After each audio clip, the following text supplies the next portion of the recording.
Herkese merhaba, ben Zeynep. Hobisever YouTube kanalıma hoş geldiniz. Bugün sizlere tığ işi kolay kare motif yapımını anlatacağım. Motifimiz çok kolay arkadaşlar. Dilediğiniz kadar sıra ve renk kullanarak sizler de böyle güzel motifler yapabilirsiniz. Yine motiflerimizi yaptıktan sonra ekleme videolarım bu videomun sonundaki linkte olacaktır. Yaptığınız kare motifle battaniyeler, yatak örtüleri yapabilirsiniz. Şimdi dilerseniz hemen malzemelerimiz hakkında bilgi vererek başlayalım. Ben anti peeling özelliğine sahip bebe yünleri kullanıyorum. Dilediğiniz markalarda kullanabilirsiniz. Tığ numarası olarak ise motif yaptığım için 2,5 milim bir tığ kullanacağım. Sizler de istediğiniz el ayarınıza göre, sıkılığınıza göre tığ numaranızı belirleyebilirsiniz. Şöyle hemen bakalım. Hadi motif yapımına başlayalım. Bismillah diyelim ve başlayalım. Sihirli halka ile başlıyoruz motifimize. 3 tane zincir yapalım.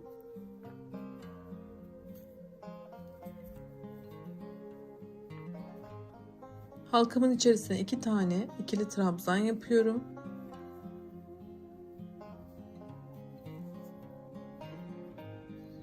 Ve 2 tane zincir yaparak tekrar aynı halkaya 3 tane ikili trabzan daha yapıyorum. Toplamda 4 tane grubumuz olmalı.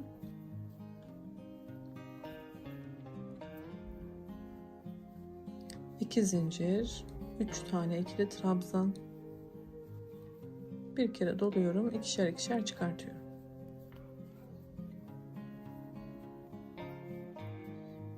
İki zincir,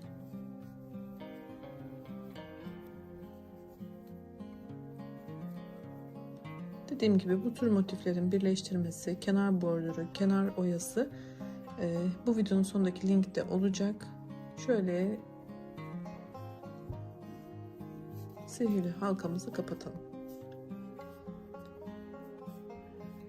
Şu an 4 tane grubumu yaptım. Üst sıraya geçeceğim için burada bir tane zincir yapıyorum. Tığımın üzerine bir kere doladım ve ilk yapmış olduğum zincirin içerisinden bir tane ilmek çıkartıyorum. 3 tane ilmeğimi tek seferde çıkartarak sıramı tamamlıyorum. Bu şekilde bitirmemin sebebi arkadaşlar, buradaki eklemenin zincir izi olmadan güzel bir şekilde kare motifimiz ortaya çıkacak. Şimdi 3 tane zincir yapalım. İlk boşluğumun içerisine bir tane ikili trabzan yapıyorum.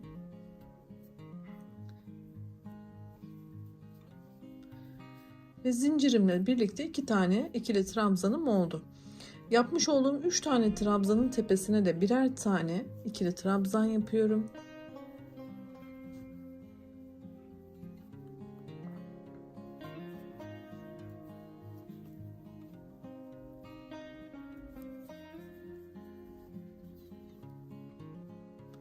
Son olarak köşe boşluğuna 2 tane ikili trabzan yapıyorum.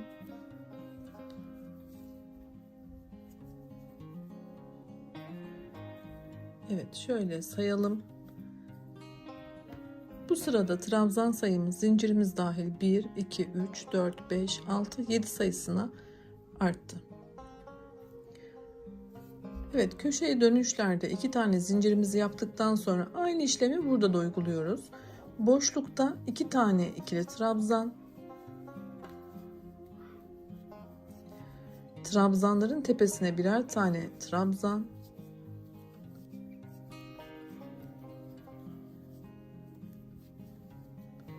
ve boşlukta 2 tane ikili trabzan şeklinde 7 tane trabzanımızı bu kenarda da uygulamış olduk. Şimdi 2 tane zincir yapalım ve aynı şekilde sıramızı devam ettirelim.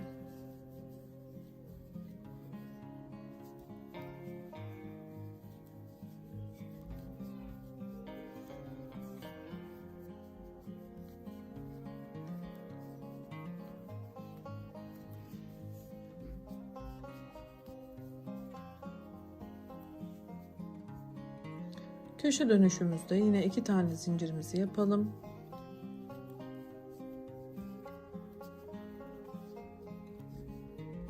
Aynı şekilde ilerliyorum. 7 tane trabzana burayı da tamamlıyorum.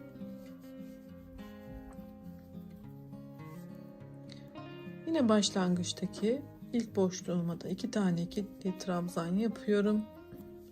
Ve şu an tam bir kare elde ettik arkadaşlar. Yine bir üst sıraya çıkarken aynı yöntemle bir zincir yapıyorum. Üçüncü zincirimin içerisinden bir tane ilmek çıkartıp yükseltiyorum. 3 zincir, aynı bir alt sırada olduğu gibi boşluğa bir tane ikili trabzan yapıyorum. Zincirimle 2 kabul ettim.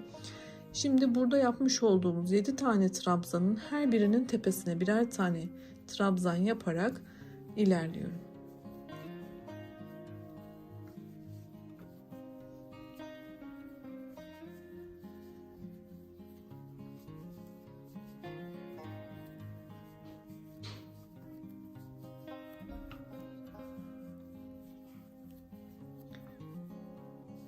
Son olarak köşede yine 2 tane ikili trabzan,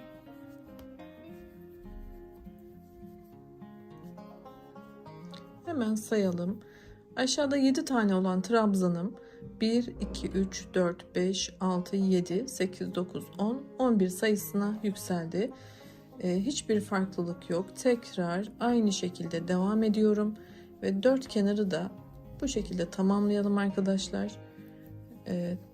Karemizi bitirelim. Diğer renk geçişlerini de anlatacağım.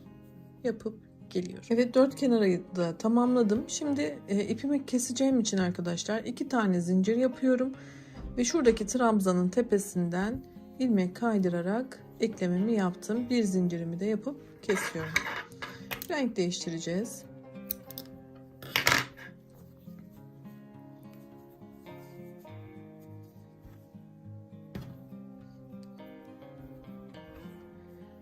Herhangi bir köşeden fark etmez. Ben şuradan ilerleteceğim. Tığımı batırdım orta noktaya.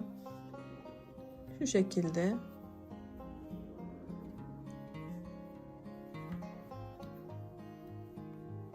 Üç tane zincirimi yapıyorum. Burada hem de ipimi eklemiş oldum. Bu ipi de şu tarafta alacağım arkadaşlar. Bakın bunu bu tarafa, bunu bu tarafa yok edeceğim. Şimdi üstüne aldım.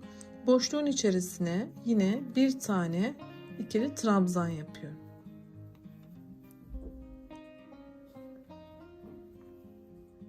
Ve burada tüm trabzanların tepesine yapmış olduğumuz 11 tane trabzanın tepesine de yine birer tane trabzan yapıyoruz. Şuradan başlayarak trabzanımı yapmaya devam edeceğim.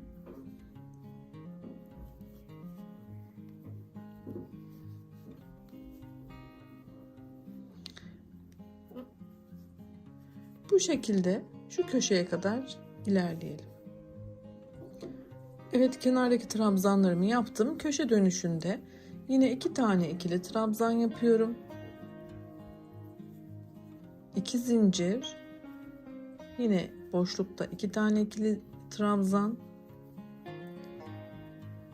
ve yapmış olduğum tüm trabzanların tepesine birer tane ikili trabzan yapacak şekilde yine şu son noktaya kadar ilerliyorum. Son boşluğa geldiğimde burada 2 tane ikili trabzanımı yapıyorum. Ve artık karemi devam ettirmek yerine bu yönde ilerleyeceğim. O yüzden 2 tane zincir yapıyorum ve çevirdim. Tığımın üzerine bir kere doluyorum. Dibinden değil, yanındaki trabzanın tepesinden başlayarak bir sırada bu şekilde trabzanlar yapalım.